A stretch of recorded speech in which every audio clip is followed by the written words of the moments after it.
گڑیا کے جسم کی پیاس۔ میرا نام مہوش ہے۔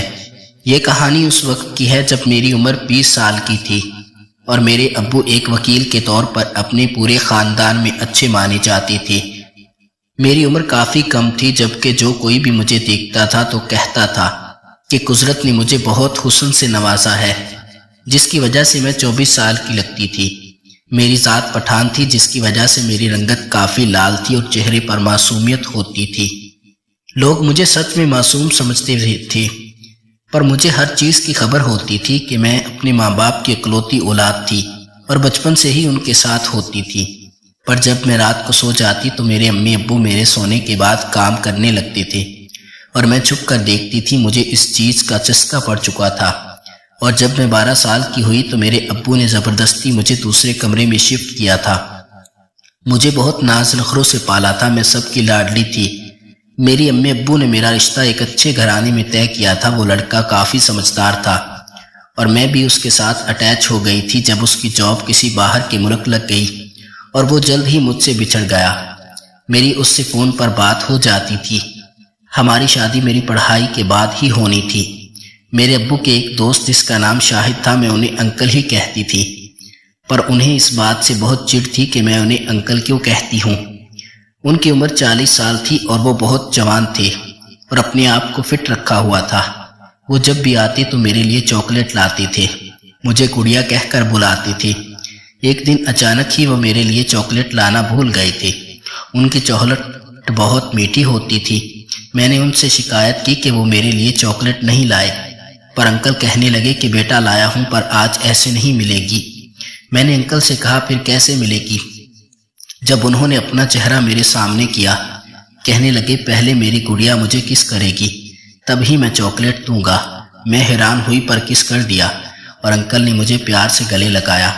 مجھے عجیب سا محسوس ہو رہا تھا کہ کچھ زیادہ ہی دب چکی تھی، لیکن میں کچھ نہ بولی اور چاکلیٹ کھانے لگی۔ دن ایسے ہی گزرتے رہے اور یہ کام ایسے ہی چلتا رہا۔ میں ایک کھلے ذہن کی مالک تھی۔ ایک دن اچانک ہی انکل کی ہمارے گھر دعوت تھی اور ہم سب مل کر کھانا کھانے میں مصروف تھے۔ جب انکل نے مجھے بھی آنے کا کہا تھا، میں وہاں جا کر بیٹھ گئی۔ سیٹ انکل کے ساتھ ہی تھی، جبکہ انہوں نے اپنا چہرہ دوسری طرف کیا ہوا تھا، جس کی وجہ سے دوسروں کو کچھ بھی دکھائی نہیں دے رہا تھا۔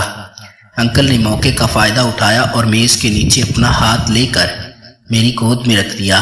میں کچھ بھی نہ کر سکی اور بس ان کی حرکت کو محسوس کرنے لگی تھی۔ اس احساس سے کچھ دیر بعد ہی مجھے پسینہ آنے لگا۔ میں کافی نروس ہو گئی تھی اور میں کسی کو کچھ نہ بتا سکی۔ اس دن کے بعد سے یہ روز کا معمول بن گیا تھا۔ انکل مجھے بہانے بہانے سے ٹچ کرتے رہتے تھے اور میں یہ سوچ کر چپ رہتی کہ اس چھوٹی سی حرکت سے کچھ نہیں ہوتا۔ ایک دن انکل نے مجھے اپنے گھر آنے کی دعوت دی تھی۔ میں نے انکل کی دعوت قبول کر لی، کیونکہ اپنے گھر رہ کر بور ہو چکی تھی۔ انکل کی بیوی کافی پیاری تھی اور ان میں ایسی بات نہ تھی کہ کوئی ان کی جانب پہلی نظر میں بھی راغب ہو جاتا۔ انکل کی بیوی کا مجھے دیکھ کر موڈ بن چکا تھا۔ جب میں نے انکل سے پوچھا آپ کی وائف کو میرا آنا پسند نہیں، تو انکل کہنے لگے کہ نہیں گڑیا، ایسی بات نہیں، وہ بس تم سے جلتی ہے، تمہارے جیسا حسن اس کے پاس نہیں۔ پھر میں حیران ہوئی۔ انکل مجھے چائے بنا کر دینے لگے۔ میں نے انکل سے چائے پکڑی۔ جب انکل کا ہاتھ لگا تو وہ چائے مجھ پر گر گئی تھی۔ میری شلوار قمیض آگے سے خراب ہو چکی تھی۔ انکل مجھے کہنے لگے کہ اپنی قمیض مجھے دے دو تاکہ میں جلدی سے اس کو دھو لوں۔ میں نے انکل کو انکار کیا کہ میں یہ نہیں کر سکتی۔ انکل نے کہا کہ میں ان کے لیے گڑیا جیسی ہوں اور مجھ سے شرم کرنے کی ضرورت نہیں۔ اگر قمیض کو اس وقت نہ دھویا جائے گا تو سوٹ خراب ہو جائے گا۔ میں نے ان کی بات مان لی اور قمیض اتار کر ان کو دے دی۔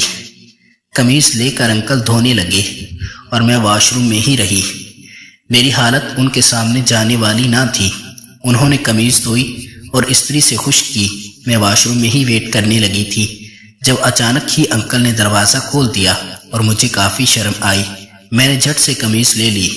میں پہلی مرتبہ انکل کے سامنے ایسی حالت میں آئی تھی اور انکل کی ساری آنکھیں مجھے دیکھ کر کھل گئی تھی۔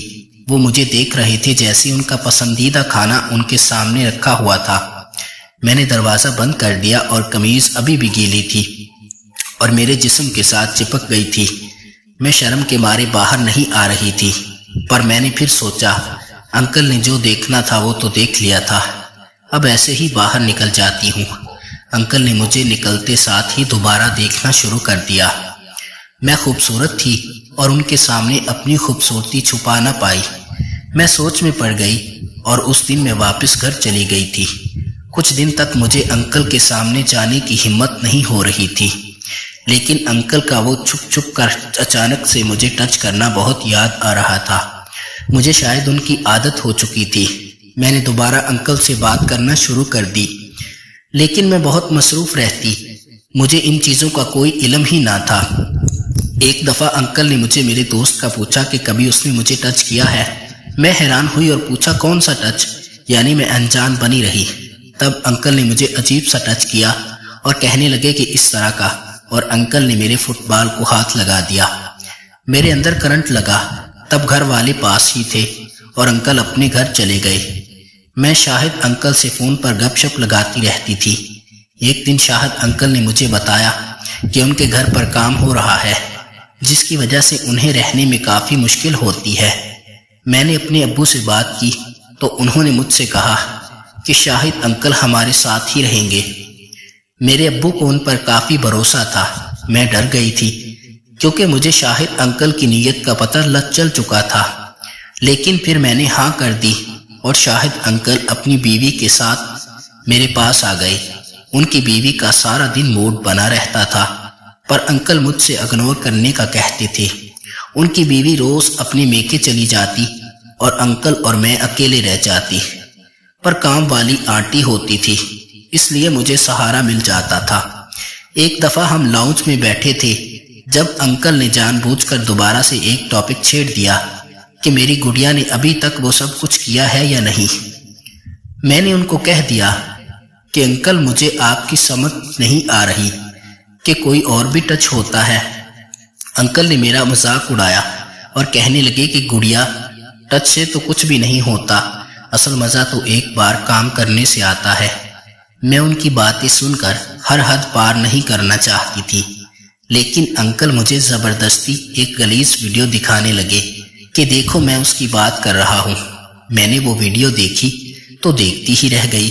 اتنے میں مجھے کام والی آنٹی کی آواز آنے لگی اور میں انکل کے ساتھ اٹھنے لگی تو انکل نے مجھے پیچھے سے پکڑ لیا اور میری کمر پر اپنے ہونٹ لگانے لگے۔ میرے اندر آگ لگنے لگی تھی اور میں نے شاہد انکل کو گلے سے لگا لیا اور ان کے آگے کپڑے اتار دیے۔ پھر شاہد انکل نے میری چڑیا پر تھوک لگائی اور اپنا موٹو میرے اندر کر دیا۔ میری ہلکی سی چیخ نکلی، مگر کچھ دیر کے بعد مزہ آنے لگا تھا اور اس طرح شاہد انکل نے مجھ سے مزہ لے